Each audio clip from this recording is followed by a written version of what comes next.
Well, hello again. Gary Stearman, time for another edition of Prophecy in the News. Today we've got a tremendous program for you. Avi Lipkin is here from Israel, and he's brought his brand new book. It's called Return to Mecca. This is going to be a great program.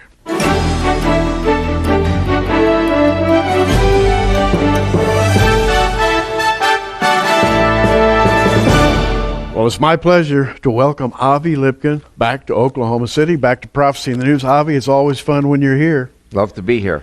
And today, it's not only going to be fun, but we're going to get serious because you've brought your new book. It's called Return to Mecca.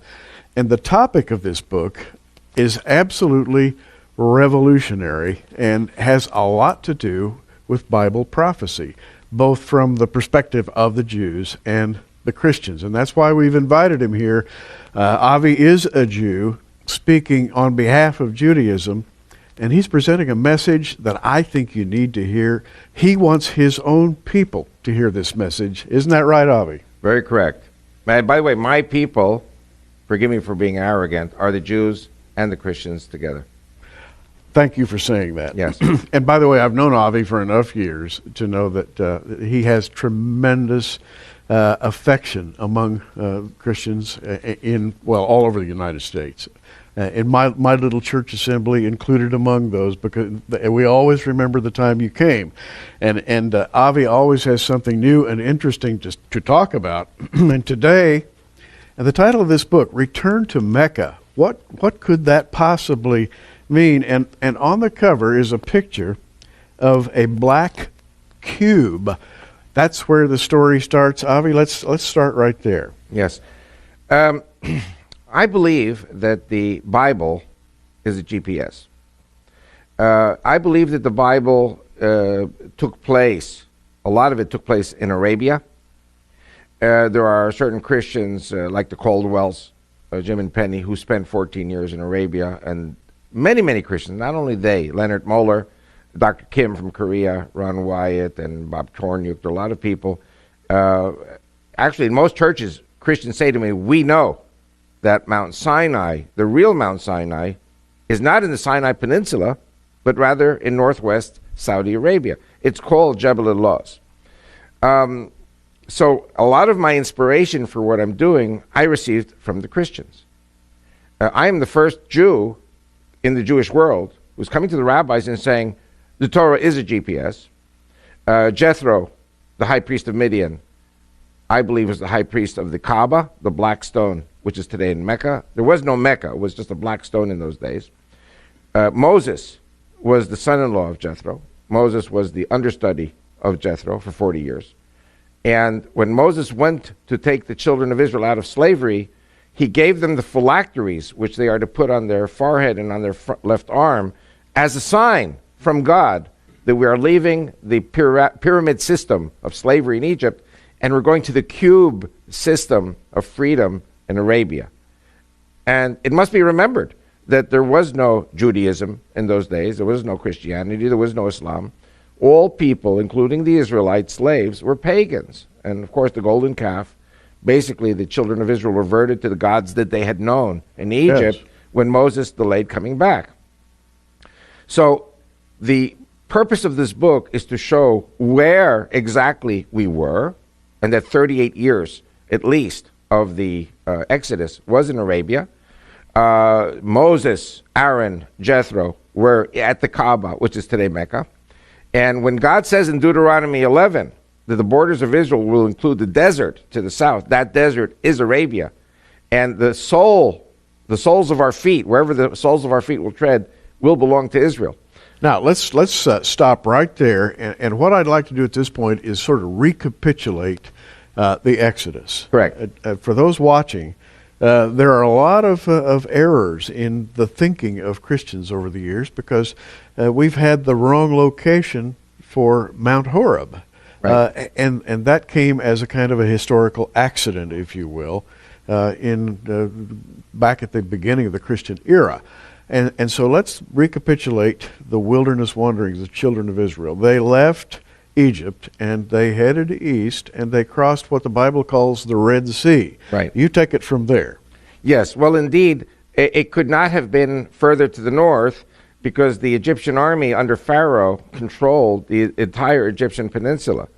And it says in the Bible that they didn't go north, they went south because the north were the Philistines. And the Israelites feared warfare with them. So they took an entirely different path, which Moses probably knew because Moses was a general in the Egyptian army. Moses waged the war in Ethiopia. It's something that most Jews and Christians don't even know. You have to go to Josephus and other sources to know about General Moses, the Egyptian general in Egypt. But he knew Sinai. He knew the other side of the lake, the other side of the pond. Jethro was a cousin because Jethro's descended from Midian. Midian was one of the brothers of Isaac. So you have Ishmael, son of Hagar, and then you have the children of Keturah. So Midian is one of the children of Keturah.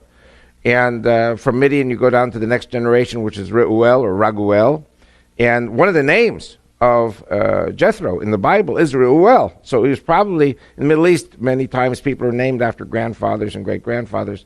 So Moses, when he had to flee Egypt after he killed the taskmaster who was beating the Jewish slave, the Israelite slave, he knew where he was going. He knew the geography. He was almost Pharaoh, so he had to know the geography. So he took the Israelites through the desert to what is today Nuweiba, on the eastern shore of the Red Sea of Sinai. That is where they crossed. By the way, King Solomon set up pillars, columns, on the two opposite sides of the coast where the Israelites crossed. The Saudis destroyed one of them and threw it into the sea. And that area is forbidden for foreigners to go swimming. Anyone who goes swimming there will be shot. So the Saudi army is there, making sure nobody gets near that pillar. So we know where the pillar is. Uh-huh. And I think from what the Caldwells told me, that on the Egyptian side, the pillar is still there also. And of course, there are the proofs of the chariots that are in the Red Sea there at that place, and human bones and other signs that prove. Now, that sea is not called the Red Sea today. Okay, now Yam Suf could mean the Reed Sea. The two E's became one E, which is the Red Sea, because of course it's not red, even though the mountains are Edom, which are red mountains. But another meaning of Suf or Sof means the boundary sea, meaning that if we are looking at Arabia, if we are looking at the entirety of Arabia, that the Israelites went to places like Basra, which is mentioned in the Bible. They went to Yemen, which is mentioned in the Bible. They went to places near Oman, which is mentioned in the Bible, and there are archaeological proofs. 40 years in the desert. Sinai Peninsula of Egypt could not house 1, 2, or 3 million people for 40 years. There was nowhere to go. There was no food. And by the way, there's no archaeological proof at all of an exodus in the Sinai Peninsula. But there is tons of archaeological proof in the Arabian Peninsula. Now, my point will bring us to I think, the meat of the subject today. Mount Horeb, then, is across on the east side of the Red Sea. It's in the land that the Bible calls Midian. Right. And right on the edge of the Saudi Arabian desert, if you look at a map. And so that's where the children of Israel lodged, at the foot of Mount Horeb. Very correct.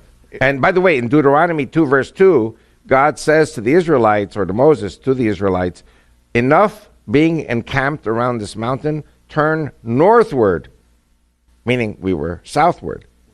Turn northward to the land of the Amorites, which I have promised you. Now, again, one of the problems here is when we're looking at the final borders of Israel, as promised by God, the borders say from the Mediterranean to the Euphrates and from Lebanon to the desert. So what's the desert? The desert is not the Negev. The Negev was the tribe of Judah. The desert is not Sinai Peninsula. That was Pharaonic Egypt. The desert had to have been Saudi Arabia. Desert had to have been Saudi Arabia. Now, here it gets interesting. The 40-year wilderness wandering of the children of Israel took place in Saudi Arabia, Correct. You believe. Right. And this is quite fascinating because it opens the subject that we'll be dealing with in this book, Return to Mecca. Yes, and indeed, even when we read the Bible, when we read, for example, the book of Exodus, and God is describing the instructions of how to make the Ark of the Covenant and the tent of the meeting, and the boards, the wooden boards that were used. You know, they say north is north, east is east, Kedma. Right. South is Yemen, facing towards Yemen, and westward facing towards the Red Sea, Yama. So what it means is, if the Red Sea is to your back and Yemen is to your right, then you're in Saudi Arabia. Now, on the back of this book, there are 10 questions, some of them rather complex. But the first question on the back of this book, what role do Mecca and Medina play in the struggle between Western civilization and Islam? That is a $15 question if there ever was one. And I'm trying now to move us into an area that I think most of our audience probably wouldn't be accustomed to thinking about. But this is very interesting. Well, I believe that we are facing an Elijah moment. If you remember in the Bible, Elijah faced off against 450 priests of Baal. And, they set up their altars. And, by the way, it's interesting. The 450 priests of Baal, they were dancing and singing and jumping. And their god or their gods did not consume their offering. So Elijah mockingly says, where's your God? Why doesn't he consume the offering? Maybe he's on a trip. Maybe he's in the bathroom, Maybe he's sleeping, And what did they start doing? They started taking knives and they started cutting their faces and to bleed. And this is, I think, the pagan origins of the Ashura, of the Shiites. The Shiites, they stab themselves, they slit their heads until they draw blood. And so we see this in 1 Kings chapter 18. Chapter 19, when he flees, Elijah goes down to Beersheba, and the angel of the Lord says, you have 40 days and 40 nights walking till you reach Mount Horeb. That had to have been in Saudi. But the point I'm saying is, getting back to Mecca and Medina, this is an Elijah moment. We are now playing a game that all American kids know. It's called Capture the Flag. Oh, yes. The Muslims want Jerusalem not because Jerusalem is holy for them, which it is not. Jerusalem is not holy for the Muslims. It is not in the Quran. The importance of Jerusalem is to deny it to the Jews and the Christians. And so if they get Jerusalem, their system wins. Now, my contention through my book is, if we Judeo-Christians get Mecca and Medina, then we capture the flag, and it is the termination of Allah, who I say is Satan, and sending the devil to the pits of hell for 1,000 years. So this is a victory for the human race if we get Mecca and Medina. And we will get Mecca and Medina because I believe the Arab Spring, which has totally overturned all these regimes in the Middle East, will reach Jordan, will reach Saudi Arabia, and the day will come that even certain Saudis will beg Israel to come in and save them from the other Saudis who want to kill them. And we're going to get Mecca and Medina. It seems to me, Avi, that you're sort of replaying an ancient story that took place in the days of Moses at Mount Horeb, and there we find the rock that Moses struck, and we find the cave up on the side of the mountain where perhaps where Elijah stayed when he went down to Mount Horeb. We find an altar at the foot of that mountain. In other words, all kinds of archaeological traces that the Jews were there and they were sacrificing on an altar at the instructions of Moses. And we find, in other words, an incredible drama played out there in that vicinity, and then in the desert itself. And we think of Mecca and Medina as being rather close by. And what you're saying, in a way, is that this whole drama, thousands of years later, is going to be replayed. We are the generation that will see these things come to pass. And it's very exciting. I think I'm just very shocked at how I haven't seen any Jews until now come out and say what I'm saying. And where did I learn this from? From the Christians. And so this is a revolution. I'm hoping that the rabbis in Israel will adopt this theory that I'm proving here in my book. Christians know it's to be true. By the way, in the New Testament, chapter 4, verse 25 of Galatians, it says, that Mount Sinai and Hagar, which are in Arabia. Josephus speaks very clearly that Sinai, the Ishmaelites are there, the troglodytes are there, the children of Keturah are there, the children of Esau are there. Everybody is there, and they're all one family. And what do they have in common? They hate the children of Abraham, Isaac, and Jacob, which, by the way, are the forefathers of the Christians too. Now, you're all familiar with Avi's 5 previous books, and we've offered these together as the Avi Lipkin package: Christians' Revival for Israel's Survival, Israel's Bible Block, We have another one, is Fanatical Islam, a Global Threat. I've shown you these books many, many times, and lots of you have ordered the Avi Lipkin package, Islamic Threat Update Almanac. And then Avi says this one is the one that he really enjoyed putting together, Islam Prophesied in Genesis. But you told me just a minute ago that this is the one. Yes. This is the book, and that you really have been waiting to write all Yes. these years. Right. And folks, let me tell you, this introduces revolutionary subject matter that you have not thought of, and it'll open your eyes as to Bible prophecy. It's called Return to Mecca. Yours for $19.95 plus shipping and handling when you call the 800 number on your screen. And I do hope you will. Avi's latest book is going to make you think. And I think in ways that you don't think you'll be thinking. It's that kind of book. It's revolutionary, I do believe. I wanted to add another thing also. My fifth book, the black book, the one about Islam prophesied in Genesis, this is about Islam prophesied in Exodus and the other books of the Bible. And my intention had not been to write the fifth book, but to write this book directly.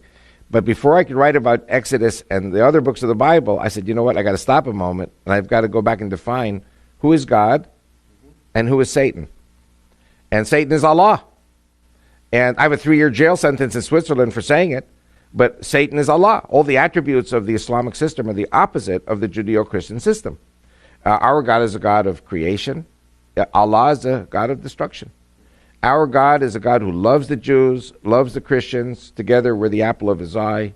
He loves the Hindus, he loves the Buddhists, he loves the blacks, and he loves the Muslims, because all human beings are created in his image. Allah hates the Jews, wants them dead on Saturday, hates the Christians, wants them dead on Sunday, hates the Hindus, the Buddhists, and the blacks, wants them dead any day. And then, of course, the Muslims slaughter each other in the name of Allah. So how can Allah be God? Allah is the opposite of God. So what's the opposite of God? Satan. Another thing, our God, the God of Abraham, Isaac, and Jacob, is the God of truth. Allah is known as Al-Makr. Al-Makr in Arabic means Allah is the greatest of all the liars and deceivers. And one of the virtues in Islam is to be a liar. It's called taqiyya, means you're commanded to lie to the infidel. To lie in the cause of Allah. Of Allah. Yeah. The problem is then they lie to each other. Because once you lie to the enemy, you lie to each other, because it's an attribute. Judeo-Christianity looks at truth as the virtue. Now, we have about 10 minutes left, and on the cover of Avi's book is this place of pilgrimage for the Islamic world. I guess every Islamic male is commanded at least once in his life to make a pilgrimage to march around this cubical altar called the Kaaba. By the way, a lot of women also go on the Hajj. Okay.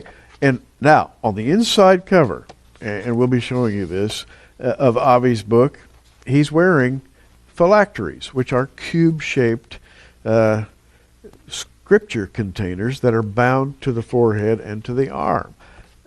Inside the back page of Avi's book, you have here a medieval portrait of a couple of figures also wearing phylacteries. Let's talk about the history of Jewish phylacteries. I'm sure that most of our Christian audience out there doesn't know exactly what they're for, maybe doesn't even have much of an idea that they even exist. So let's start at ground zero and talk about the linkage between the Jews who wear phylacteries and this pilgrimage to Mecca. By the way, if Christians have ever come to Israel, so I'm talking now to the people who've been to Israel, they've seen it on the flight. Yes. Because when people are still snoozing and the sun comes up as the plane is approaching Israel, you see the Orthodox Jewish men go to the back of the plane and they pray, and they put on the phylacteries. And this is a tradition that goes back 3,500 years. By the way, very important, and I learned this in the Jewish Theological Seminary, we studied the New Testament. Matthew 23, verse 5. Jesus is criticizing the Pharisees, and he says, for all their works they do to be seen of men. They make broad their phylacteries, and they enlarge the hems of their garments, or the tzitzit on their prayer shawls. And it's interesting indeed that today there are 3 types of phylactery. You have the size A, the size B, and the size C. And so what Jesus was saying was, he wasn't saying don't put on the phylacteries, which I'm sure Jesus did. What he was saying was that if you have the $200 phylactery and you have the $400 phylactery and you have the $600 phylactery, which is humongous, don't spend your money on $600 phylactery. Spend it on the $200 and give the $400 to charity to feed the poor.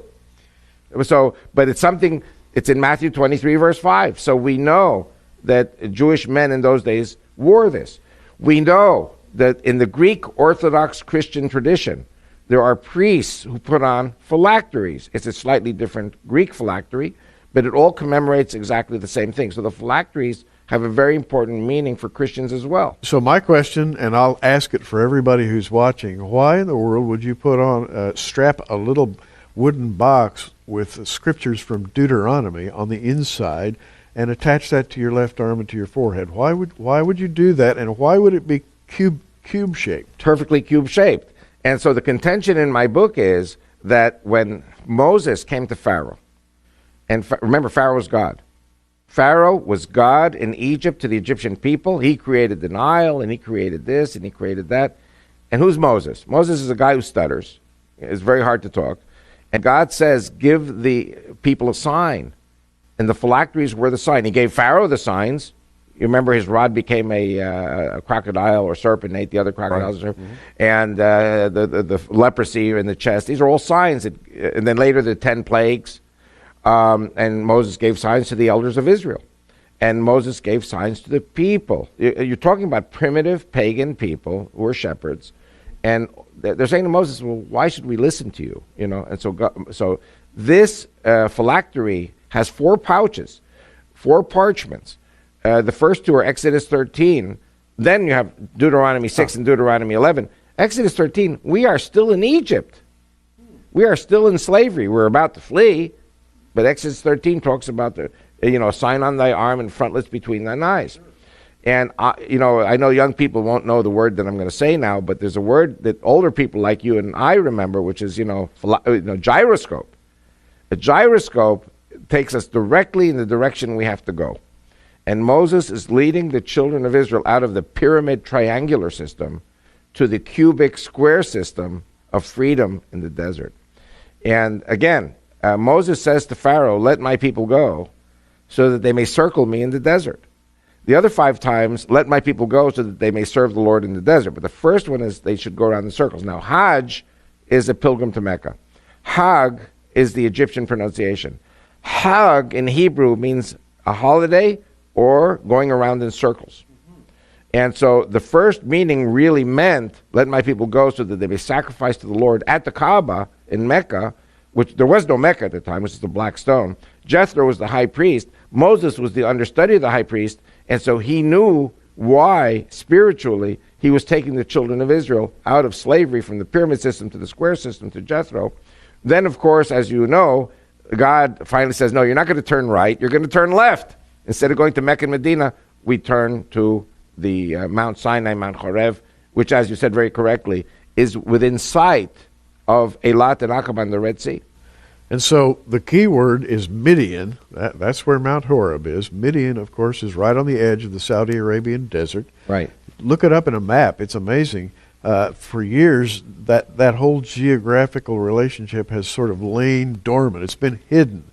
And now suddenly it's awakening. A lot of the maps in your Bibles, you look back there and it'll have Mount Sinai over in the Sinai Peninsula. Wrong map, folks. Right. The map is being redrawn in our day, and this is what Avi is really talking about. And by the way, one of the most ironic things is, that unfortunately there are many, many rabbis who have a disdain for Christians and Christianity.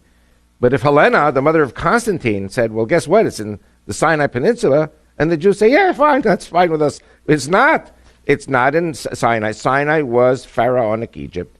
Pharaoh had his armies there. They had mines. There was an Egyptian presence. The Israelites were in Arabia. And Mount Sinai, as it says in Galatians 4:25, Mount Sinai, which is in Arabia. The book is called Return to Mecca, yours for $19.95 plus shipping and handling. In just a moment, I'm going to ask Avi about the title. And I want to go back and revisit this. Why the title, Return to Mecca? You're going to find some really stimulating material in here. And as I say, it's going to fill in a blank. that you don't have. You students of Bible prophecy, I think, will be very excited to read these things. We're also offering, of course, as we have for quite a while, and I don't know how many years it's been, Avi, that we've offered these books. We lump them together. They are called the Avi Lipkin package. We have sold hundreds of these, and we're continuing to offer them because they're still popular. The Avi Lipkin package, $49.95 plus shipping and handling. This book, his latest, Return to Mecca, $19.95 plus shipping and handling. If you call the 800 number on your screen, 1-800-475-1111. We have about 2 minutes. Return to Mecca. What does that mean? It's in plain language that we can grab hold of and take with us. Well, I believe that the Arab Spring, which a year ago just started, it has spread from Tunisia to Libya to Egypt to Yemen. It's now in the middle of its process in Syria. I believe there are signs already in Jordan. I believe that the Arab Spring will come to Saudi Arabia. When it comes to Saudi Arabia, there will be such a civil war in Saudi Arabia, and it'll be Shiites versus Sunnis. It'll be Sunnis versus Sunnis. It's going to be Osama bin Laden Saudis versus the more secular Saudi, not secular, the ones who believe in cooperating with the West. And what's going to happen is I believe those that are cooperating with the West are going to send out an SOS to the United States, come and save us. And the United States is going to say to Israel, you're going to have to help us on this one. So why don't we occupy certain parts of Saudi Arabia, and why doesn't Israel occupy certain parts of Saudi Arabia to save these Saudis who are going to be wiped out by the other Saudis or the Iranians, whoever? And so what I see happening here is a political trend.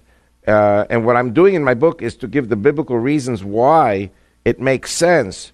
Return to Mecca means the return of the Israelites to Mecca, Medina, and Mount Sinai. And, again, I know there are many Jews and Christians who don't like what I say, but I lump the Jews and the Christians together as one people.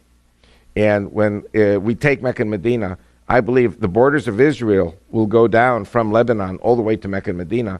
There will be more Christians also moving to Israel who are married to us, who are part of our families. I believe that the borders will go, according to Deuteronomy 11, from the Nile to the Euphrates and from Lebanon to Saudi. And so return to Mecca means this is the biblical roots for why this is about to happen. Avi Lipkin, always interesting, always controversial, and by the way, always on the cutting edge. He's a great thinker. He believes that this book was inspired. He told me that he really believed he was guided to write this book. I think you'll enjoy it. Avi, you must come and see us again. Always do. Avi Lipkin from Israel. Gary Stearman, wishing you a great day in the Lord. I hope you will read this book. And remember, keep looking up. Prophecy in the News is a viewer-supported ministry sponsored by our many friends across America and in your area. For your gift of $10, you can receive a special edition of our current program on an audio CD, or for a gift of $20, we'll send you our programs on DVD videos. For either order, call the 800 number on your screen right now.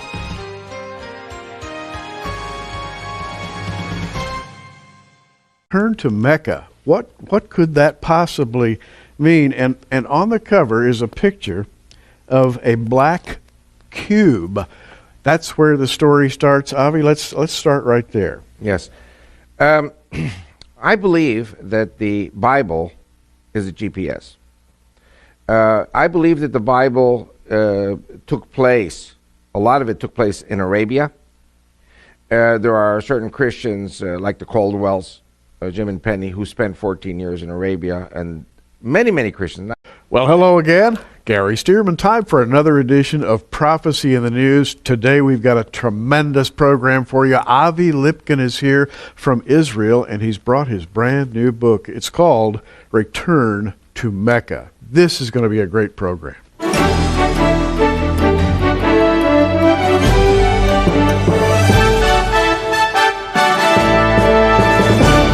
Well, it's my pleasure to welcome Avi Lipkin back to Oklahoma City, back to Prophecy in the News. Avi, it's always fun when you're here. Love to be here. Not only they, Leonard Moeller, Dr. Kim from Korea, Ron Wyatt, and Bob Tornyuk, there are a lot of people. Actually, in most churches, Christians say to me, we know that Mount Sinai, the real Mount Sinai, is not in the Sinai Peninsula, but rather in northwest Saudi Arabia. It's called Jebel al-Lawz. So a lot of my inspiration for what I'm doing, I received from the Christians. I am the first Jew in the Jewish world who's coming to the rabbis and saying, the Torah is a GPS. And today, it's not only going to be fun, but we're going to get serious because you've brought your new book. It's called Return to Mecca.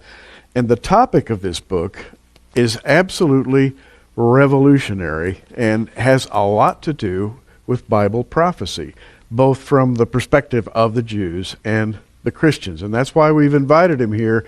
Avi is a Jew speaking on behalf of Judaism, and he's presenting a message that I think you need to hear. He wants his own people to hear this message. Isn't that right, Avi? Very correct. By the way, my people, forgive me for being arrogant, are the Jews and the Christians together. Thank you for saying that. Yes. And by the way, I've known Avi for enough years to know that he has tremendous affection among Christians all over the United States. And my little church assembly included among those, because we always remember the time you came. And Avi always has something new and interesting to talk about. And today, the title of this book, Return